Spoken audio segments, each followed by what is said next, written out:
Well, hi everybody. It's Nancy Reyes with For Your Canine. And Joanne Stoike with For Better, For Worse. Let us know you're out there, and we're going to be talking today about dog to human interactions. Um, and that's always a pretty challenging topic, no matter if you have a friendly dog or a not so friendly dog or a worried dog or a sensitive dog. And also, we're going to also chat a little bit about how can I say, how to properly, like little tips on socializing your puppy, because I think some of the stuff we see and some of the problems created with dog human is sometimes the way we introduce our young dogs to people initially, that can cause um, and that can cause some drama later on, or create some issues and some conflict for your dogs. Um, so we're gonna talk a little bit about the about puppies.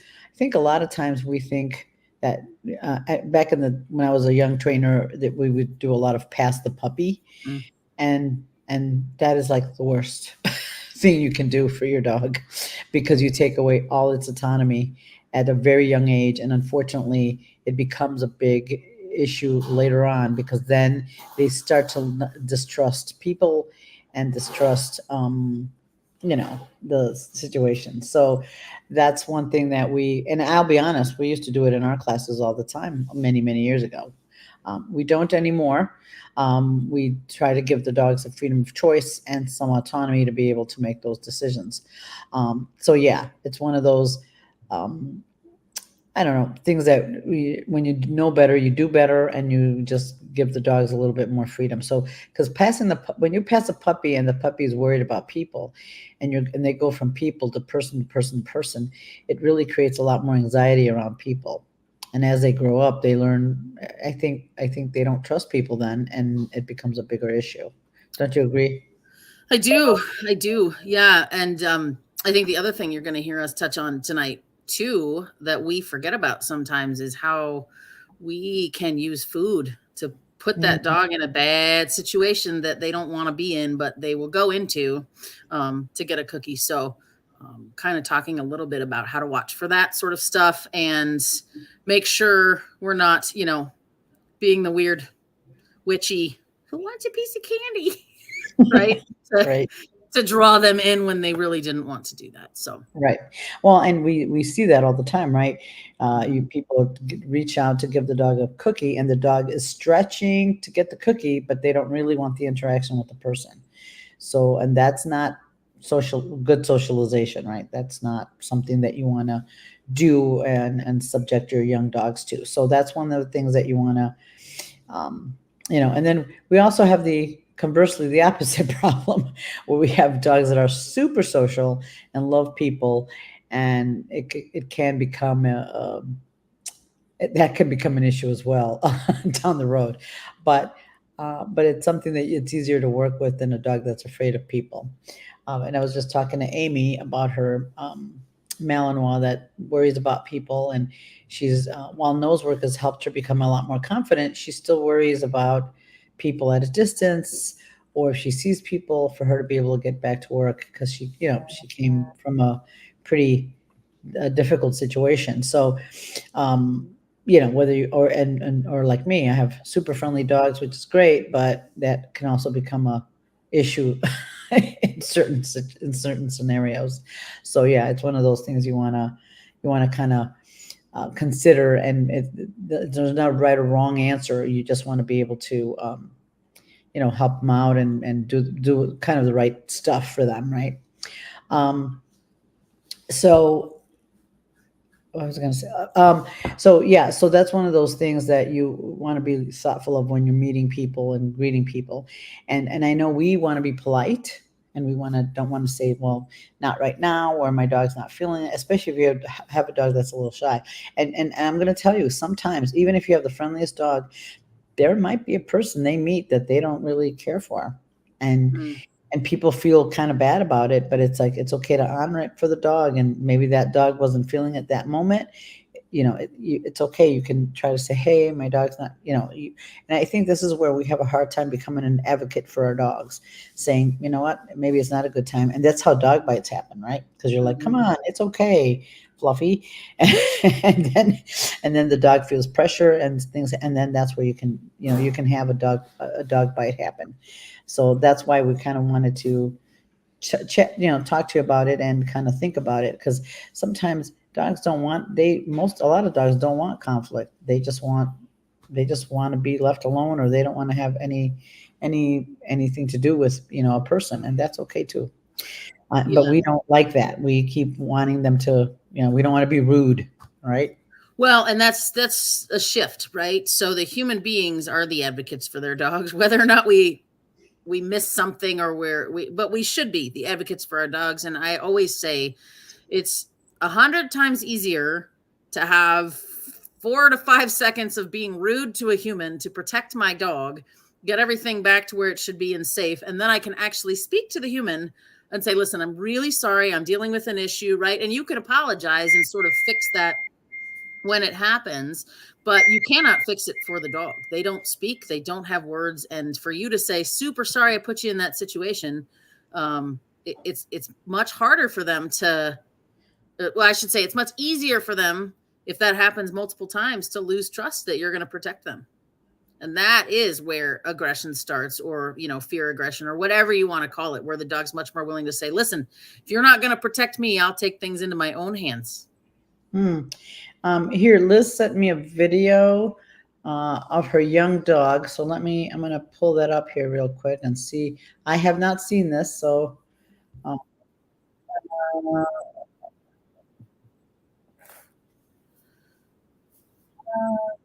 hold on.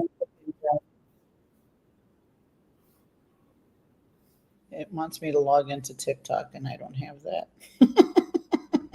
Hold on one second. Yeah, it Yeah. doesn't, I don't have that.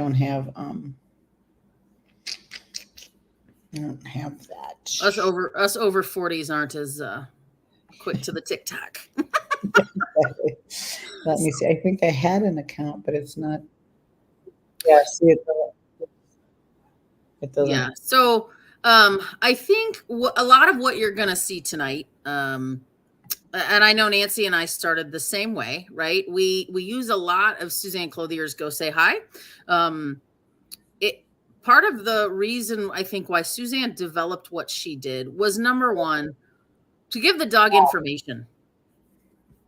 Okay, Sorry. to give the dog some real information about, to know what to expect in an interaction. So if you have the over exuberant, I always like to say golden retriever, right? Because they're just the classic cheerleader, wave at you as they've made eye contact from 100 feet away. They want to rush in, and they want to, not all Goldens, but sorry, but they do, or they're like, oh my God, hi, I'm going to come see you. And you don't want them dragging you across the room, versus those other dogs that are not really super sure about that interaction. People are handsy, people pet, and so how do you get those dogs to understand, we're going to do this, it's going to be quick, I'm going to get you out of there as soon as it starts, so that they know what to expect out of the interaction as well. And keeping things super short and brief, I think, is the biggest key to this. Those excited dogs, very short. The quicker you get them in, get them out, the less likelihood it is for them to be on your head. And the fearful dogs, quick in and out, it helps them to go, oh, okay, it's done. So I think we're going to show you a lot of different video tonight that kind of addresses quite a few Yeah. different scenarios. Yeah. So I don't know if Liz was able to send me the video without the TikTok piece, uh, but for the puppy. But we can start with your video, Joanne, because your video is more about um, Sure. that reading, that behavior, whatever. Sure. Okay. So when we start this, I do like to have somebody in a chair. And the reason for that is twofold. It's less threatening. for the human or for the dog, right? To have somebody sitting, and it also helps so that the humans don't end up leaning over and luring at the dog. So the way that we do this is the greeter has specific instructions. She has a cookie, right, that is less value than my cookie, right? So narrating as we do this, I do want a nice loose leash, trying. I want my dog to show me that he's calm. And when he shows me that he's calm, I am going to motion and I'm going to go with him in to go greet the person. Let's go together. Let's see that person. Here's a cookie. I put a cookie right on his nose and out we go. Couple of seconds.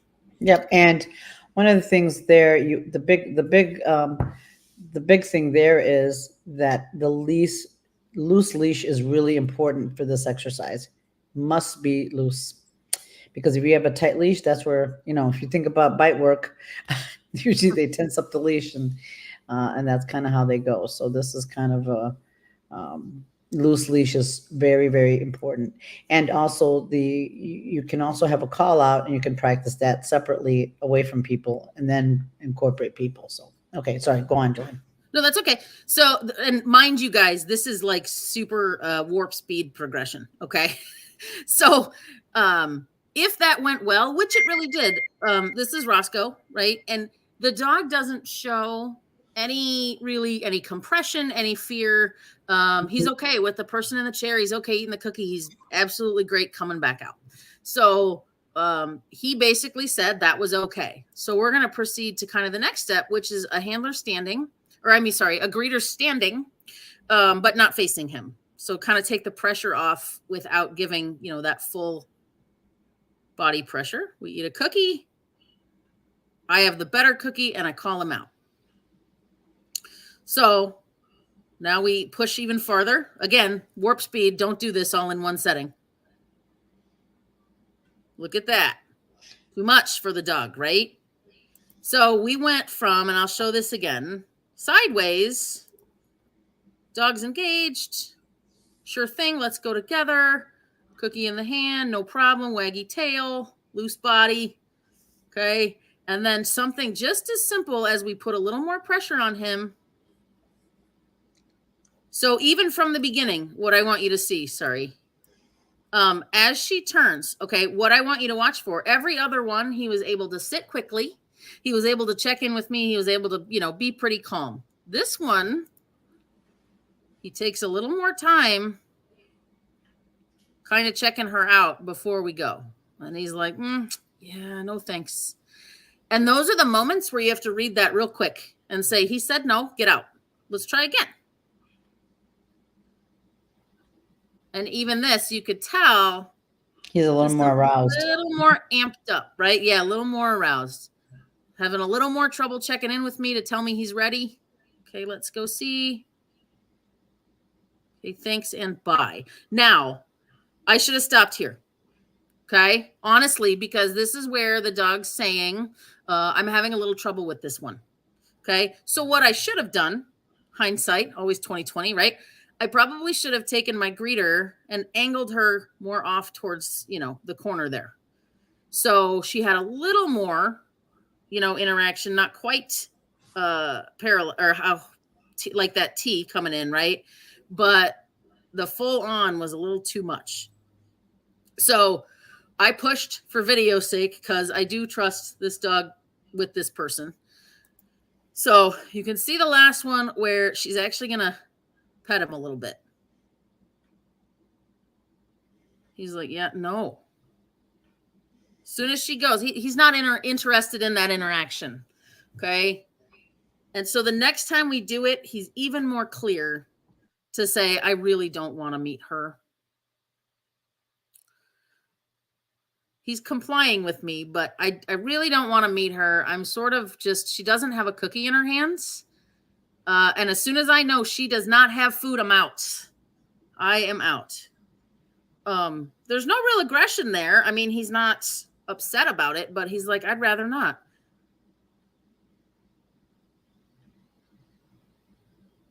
So he's like, are you sure you don't have a cookie anywhere? Let me sniff your pockets.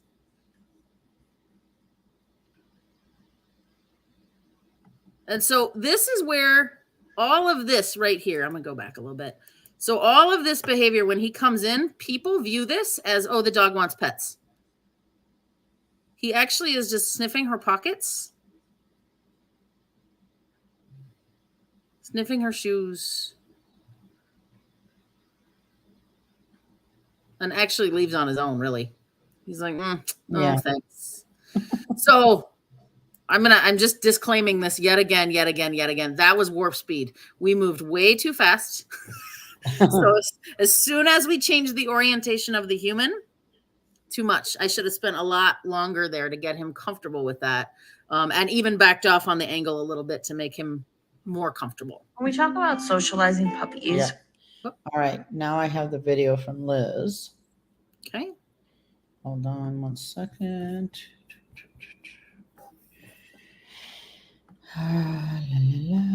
All right. So this is I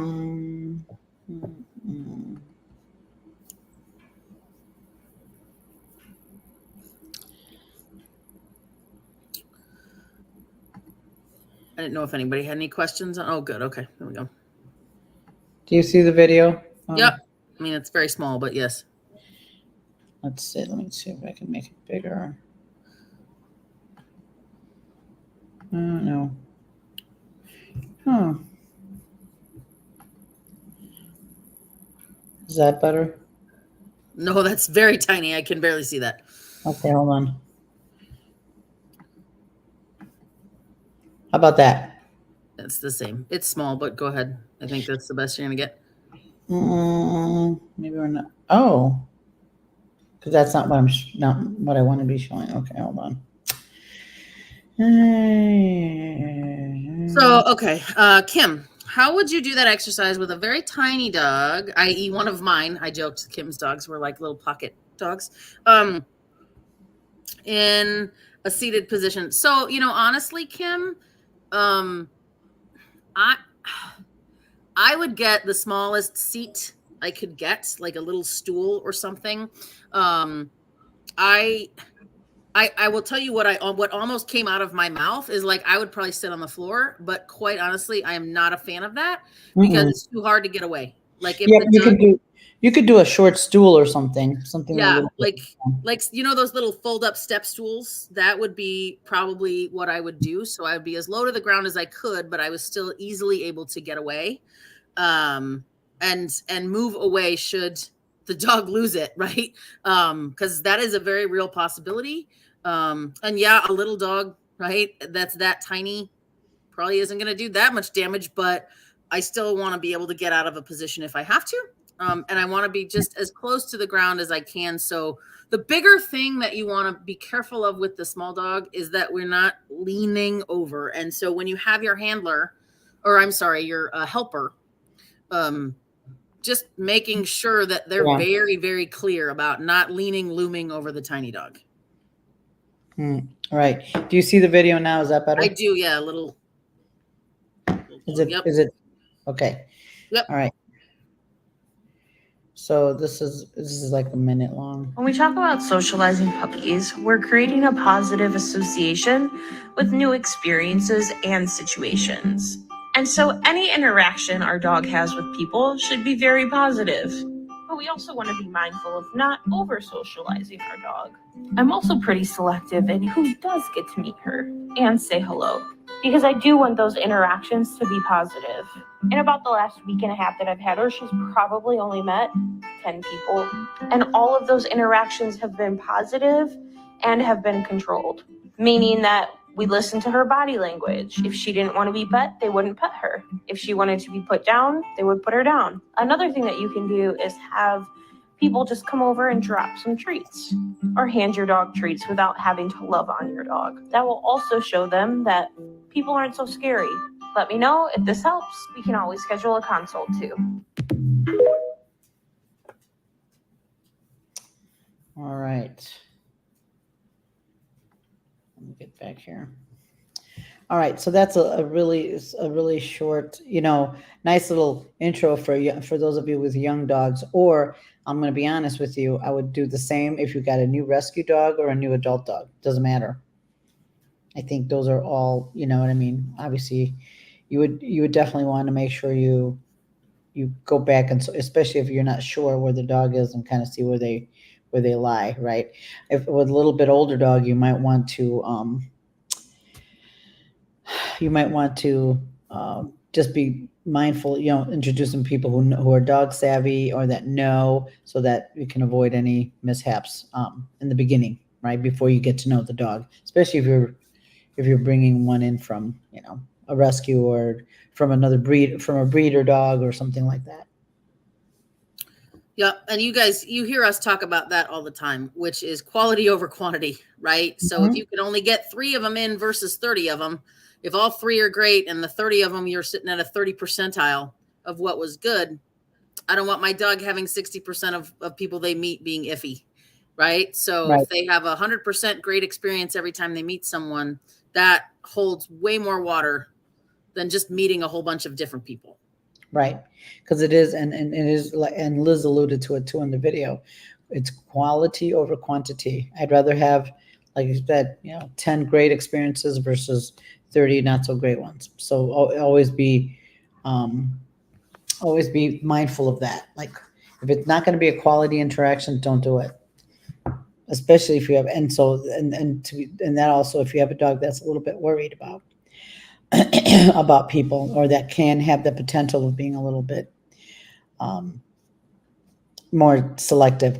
And yeah, and I know Kim meant it. So Kim, a stool would be great. When I do puppy assessments, I use a stool for me to sit on because a chair is a little too much for a puppy. So kind of the same because the puppies are smaller, little.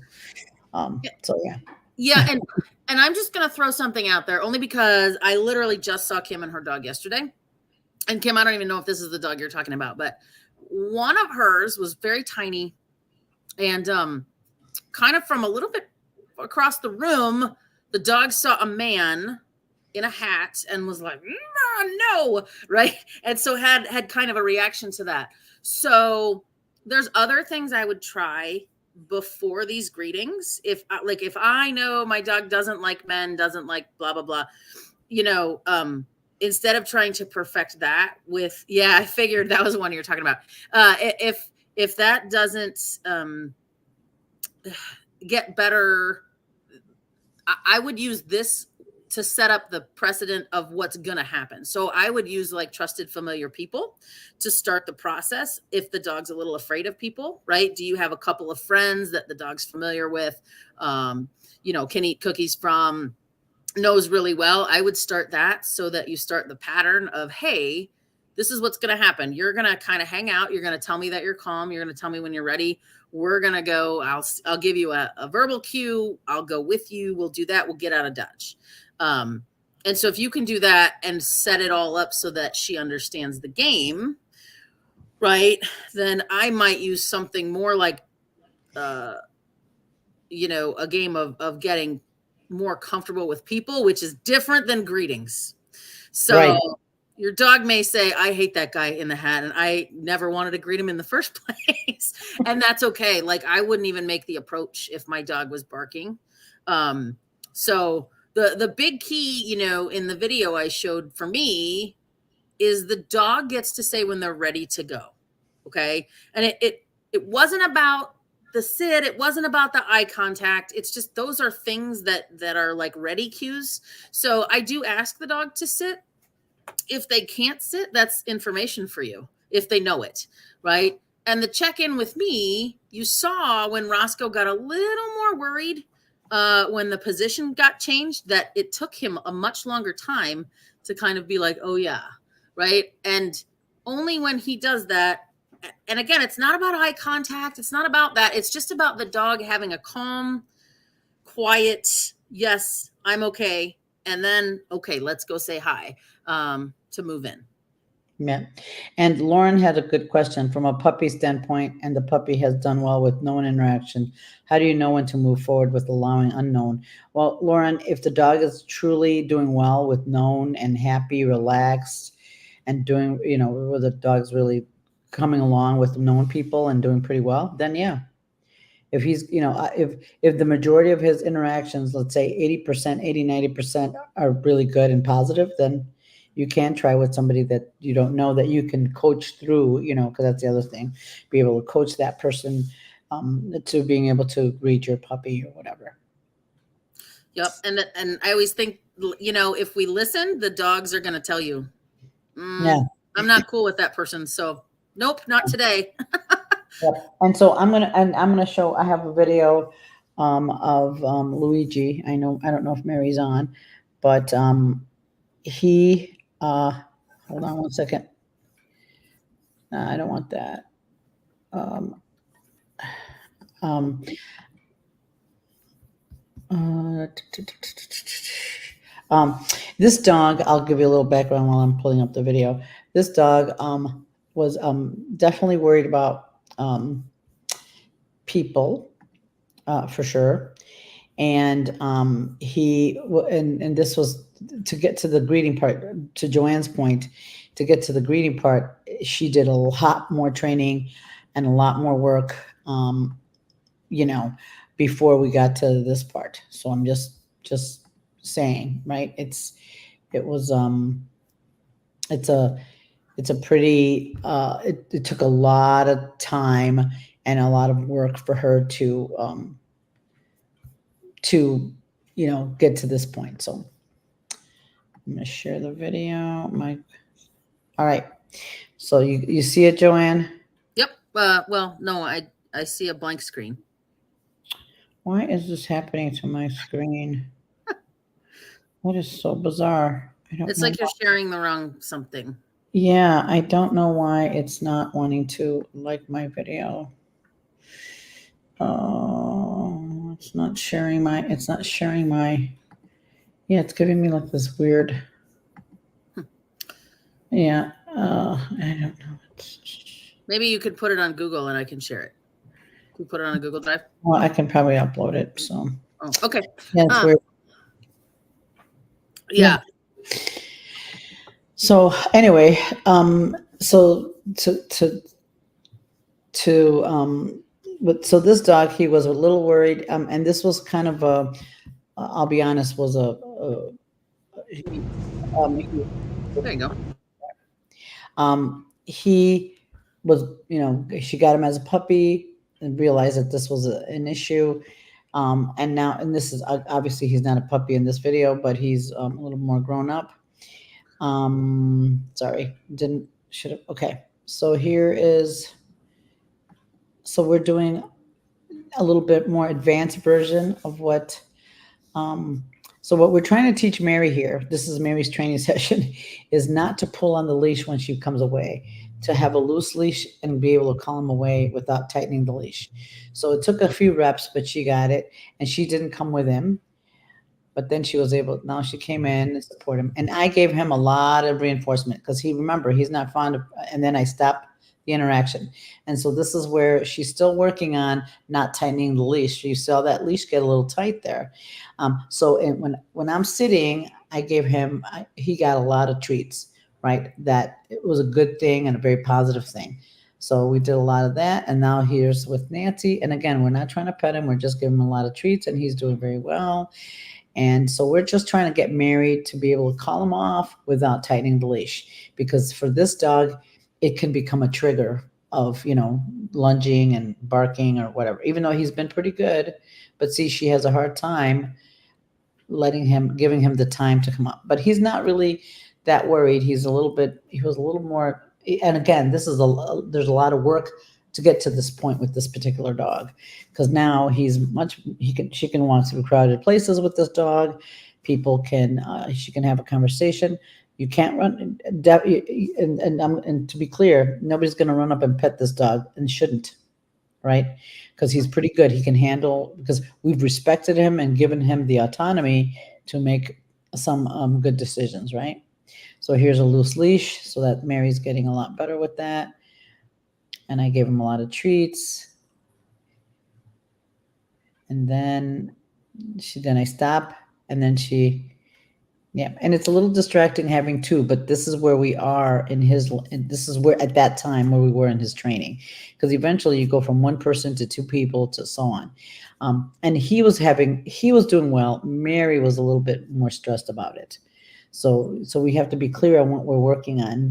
Like the dog posed no threat; he was fine. It's just we're just trying to get the handler to give him the right information to maintain that what the work she's already put in, so that that way she can call him.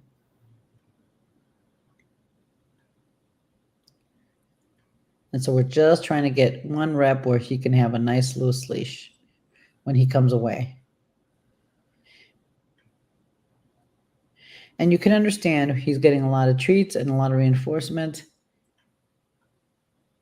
So that was better, right? It was a little tight, but it was much better.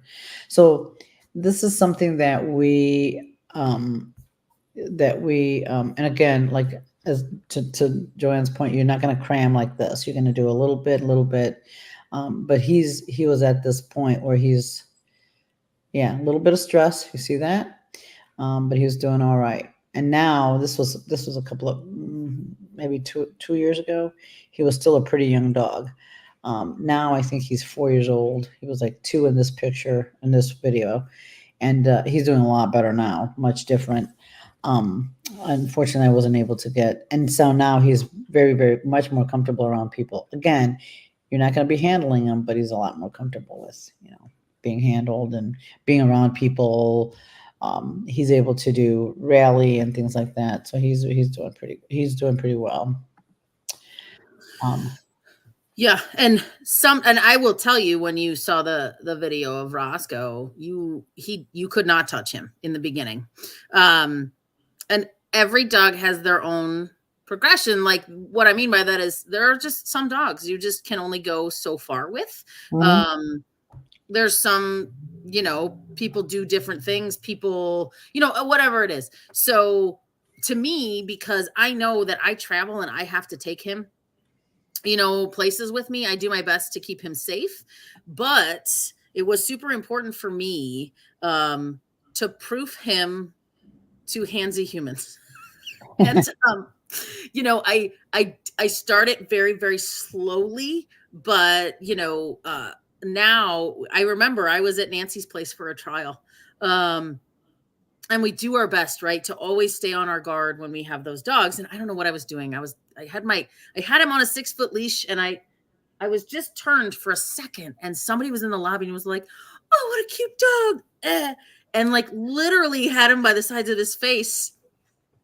And because I had done the work, he looked at me like, what? I was like, "Good job." Like, and I called him away and he came. But and I did that on purpose because I knew that was going to happen at some point in his life, and I didn't want him to bite somebody. And so, right, doing that work proved him for that scenario. And like, I don't know, like Nancy, I don't know that Luigi might ever be okay with a Yep. stranger And grabbing the side of Mary, his yeah, and Mary's okay with that. She's like she just wants to be able to do scent work where people can be around, people can pass by very close, also dogs and passing by, and she's done a lot of work and he's doing fantastic. He can go and he can be in a crowd of dogs and a crowd of people and do fine. And that's all she wants. And Yep. he's comfortable with that, and he's thriving and doing very well. So, it's like it's not something that she really needs him to be able to do, and she keeps good watch on him, and I think he would probably be okay because now his approach to people is different. He's very hopeful that people are going to come and give him food and treat him and all that stuff. So it's a good thing. So yeah, probably be okay, but yeah, we're not. She's not gonna worry about that, right? She's not gonna want that. Doesn't need to have people be touching him, but she did work enough so that he's okay at the vet and at the chiropractor and all those things, and he's perfectly fine. He's doing super well and again, she's done a lot of other things too. These are just some things, some tips and exercises for you to work on for this particular skill. I do have more video of other things. So I asked Liz and Bree to do some stuff for me.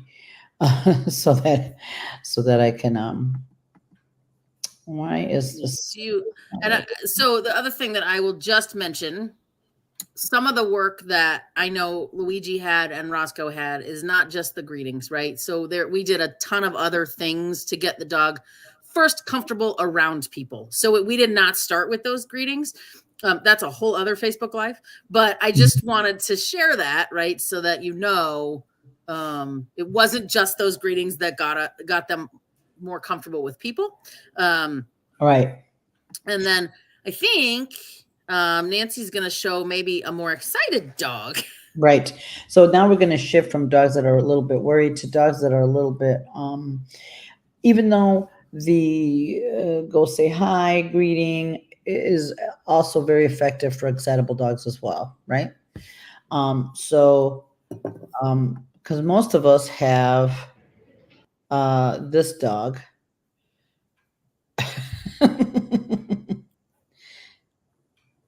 Right?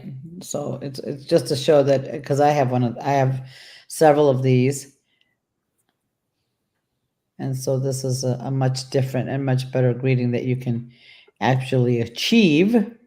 So this is another potential option is to teach your dog to down when somebody says hi.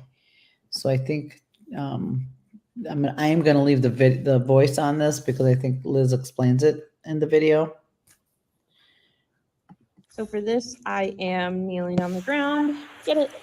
Tossing a piece of a cookie away. Hi, honey. Good. And I want her default to be a down when she comes towards me. Emmy, get it. Good girl. Hi.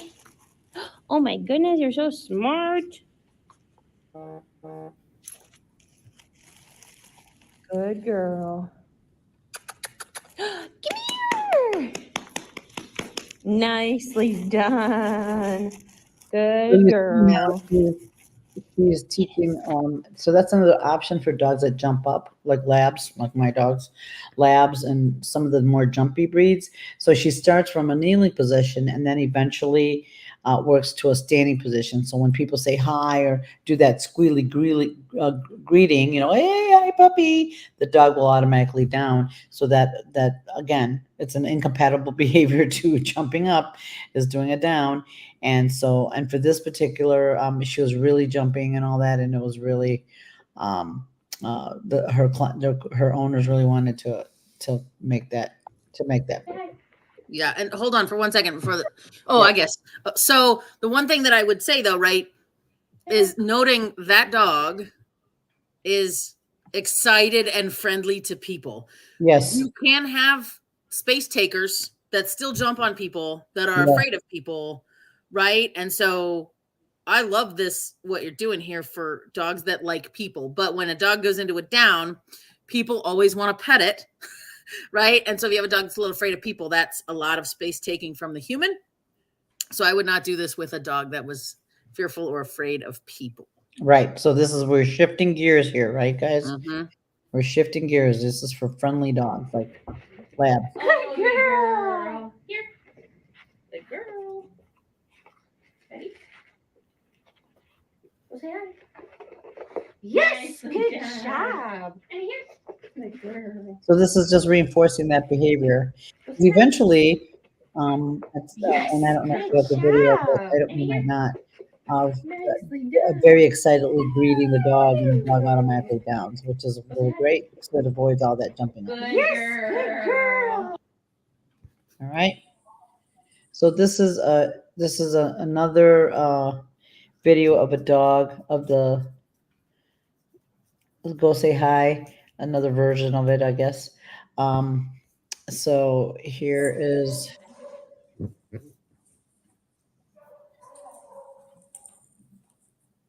so he likes her. Let's see, Bree, too far away, but that's okay. And he doesn't want to come away from her, and you don't want to pull. So she's trying to get him to come away from it, which is perfect. So, um, so so you see, he's very excited to go say hi, and he likes Liz, and he thinks it's the bestest. But having him come away is hard. So the leash is a problem, right?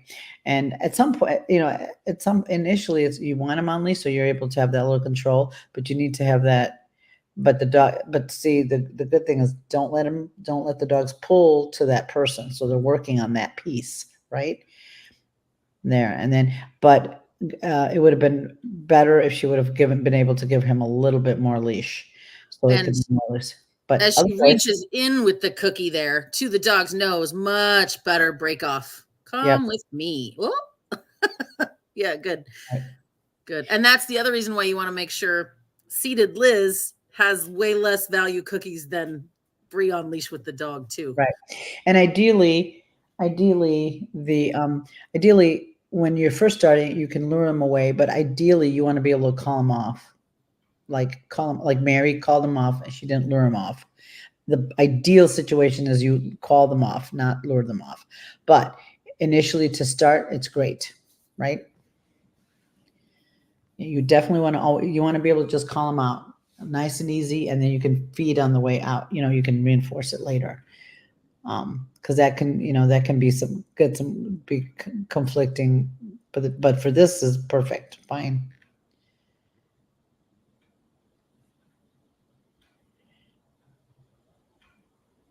And there she's petting and all that. Then she calls him away. And see, on this one, she was able to call him away pretty nicely, right? She didn't have to use a lot of luring for it, so it was good.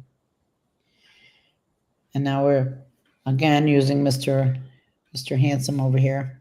So again, running in, and that's why starting with the seated position is so much better, because if they run, they're not going to knock the person down, and it's just a little bit more controlled.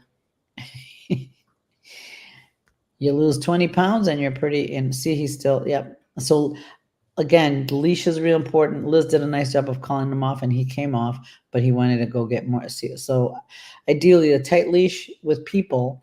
In this case, he obviously loves people. It's not a problem. But for dogs that might be iffy or might become a little bit more aroused with the leash needs to be loose, right? Like here it is loose, and here we go. So that's the kind of quick and dirty. Thank you, Liz and Bree, for doing all that for me. That was really great, because these are all simple things that most of us can do at home or practice with friends and family for dogs that are overexcited or things like that. Because I think people like that the dog likes people, but there's got to be some controls on it. And sometimes if the dog gets overstimulated or amped up, even the nicest dogs can maybe, they can knock somebody over. That's why jumping up is, I try really hard I don't want my dogs jumping up, because if they knock somebody over, it's going to be a big problem. So it's something that really to consider, because it's like, we people jump, can get pushed over, and some people are more not as good, don't have as good balance and things like that. So you definitely want to have that dog have a little bit more control, so Yeah. that nothing bad happens. Whether the dog likes people or not, it's the same. And so we work the go say hi with friendly dogs as well as dogs that aren't as, thrilled, right? It just puts a little more control on it.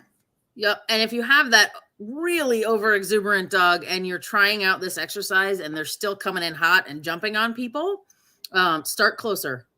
Yes. Right? Start Absolutely. closer, and like, it's okay to wait, guys. Like, it's really okay to, like, the dog's like, yay, that's my favorite person in the whole wide world. It's like, no, you're still gonna sit here and you are gonna tell me that you can put a brain in your head, right? And you can see it sometimes because you ask them to sit and they're like, okay now, right?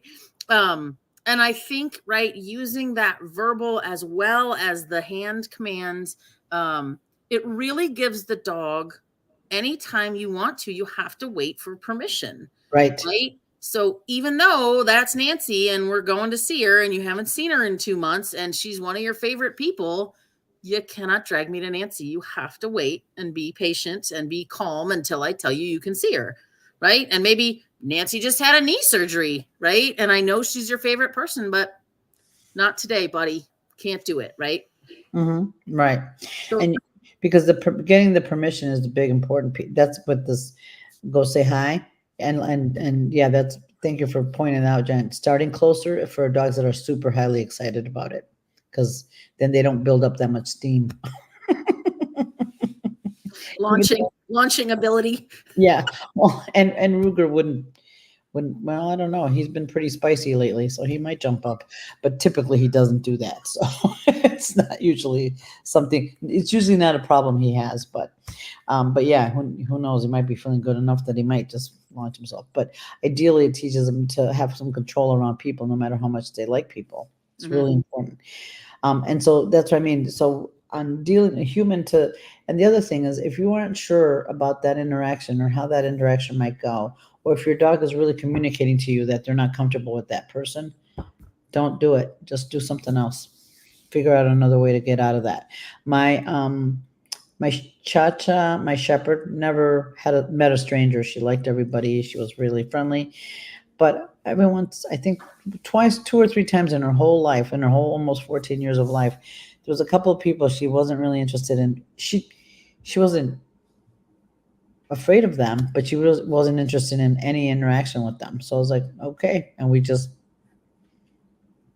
okay. She wasn't afraid, or she wasn't, but she was not particularly, which is, I noticed it because that wasn't typically her. She was usually pretty friendly, so it was a little bit of a, but always acknowledge it when that happens, or notice it, right? Notice it as much as you can, because it does matter. If the dog is not interested for whatever reason, even if it's somebody that you love, they might, maybe, and it could be something they ate, or maybe they're in a bad mood, or something they ate, or They smell funny.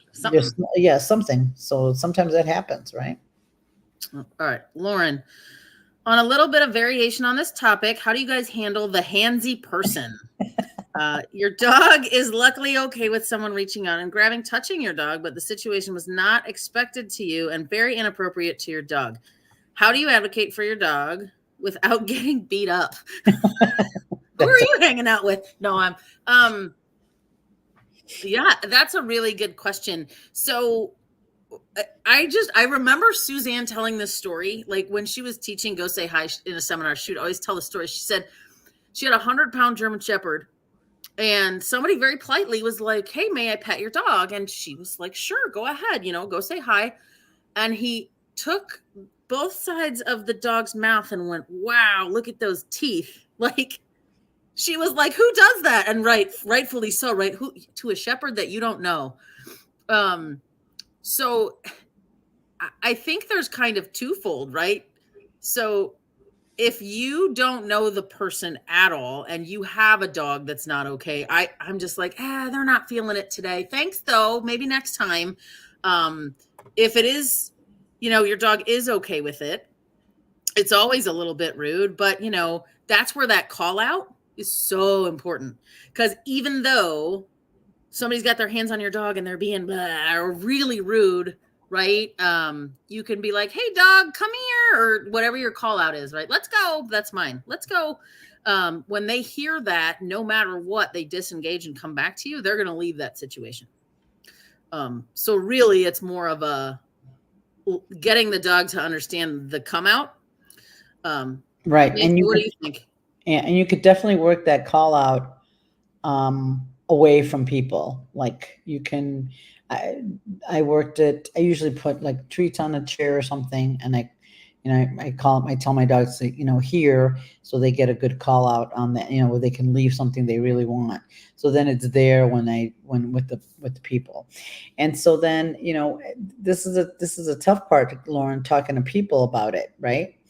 They could say, without hurting their feelings, because I'm I'm pretty handsy with the dogs, but I'm only handsy with the dogs that I know real well and I know are going to be okay with it, right? And that seek it out. And they're like, "Oh, Aunt Nancy's coming with her hands," like Joanne's Vishla Noah. She's like, she can touch me all she wants, anywhere she wants, because that's what I like. Where Bam, he loves me and I can probably touch him, but I probably couldn't get as grabby and huggy and squishy as I do with the Bishla. He'd probably be okay, but I don't know if I would, I don't think he'd find that as pleasurable as Noah does, right? So it's about knowing the differences, right, of the dogs. But you would you would just have to say, hey, he just had a vet visit or something, if you want to be polite. But yeah, it's tough, Lauren, because people can be pretty rude to dogs, and Mm-hmm. usually I just have the dog sit by me, or say, hey. The other thing is, Suzanne actually gave me this tip, which was wonderful.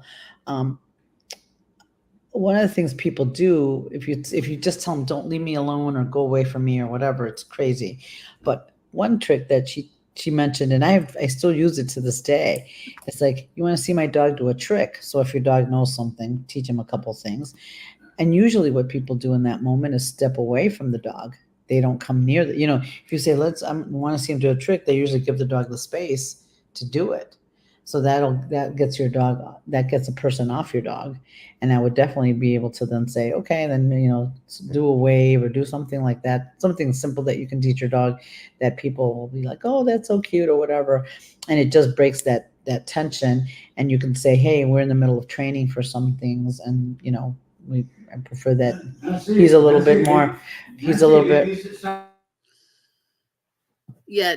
Do you ever try and educate the person that was rude?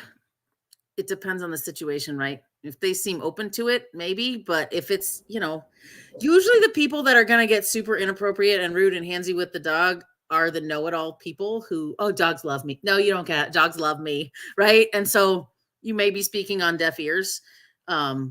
I personally prefer to just throw out my, like, we're on the 3-second rule today, or like Nancy said, right? Do you want to see him do a trick? And sometimes if your dog doesn't know anything, sometimes you're doing like, sit down, sit, yay, isn't he awesome? And they're like, well, that wasn't really a trick. You're like, I know, but he's fantastic. Thanks for letting us show you our trick. And then you just turn and walk away.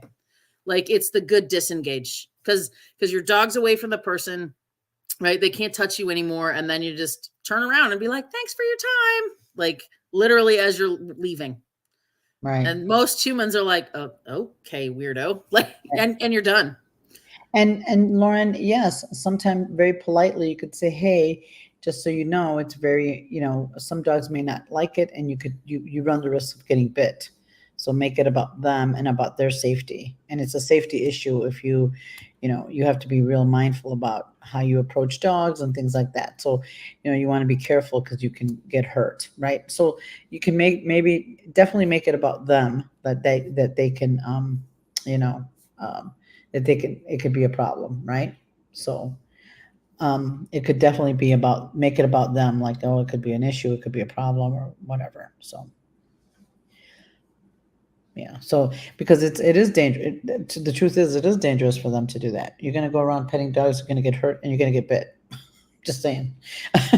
And it can happen, right? And it can happen even with the nicest dogs. I'm just saying, for example, you could have a dog that maybe have an ear thing that's typically very nice with people, but that day is having an ear infection or something, and it might turn around and bite somebody, right? Mm-hmm.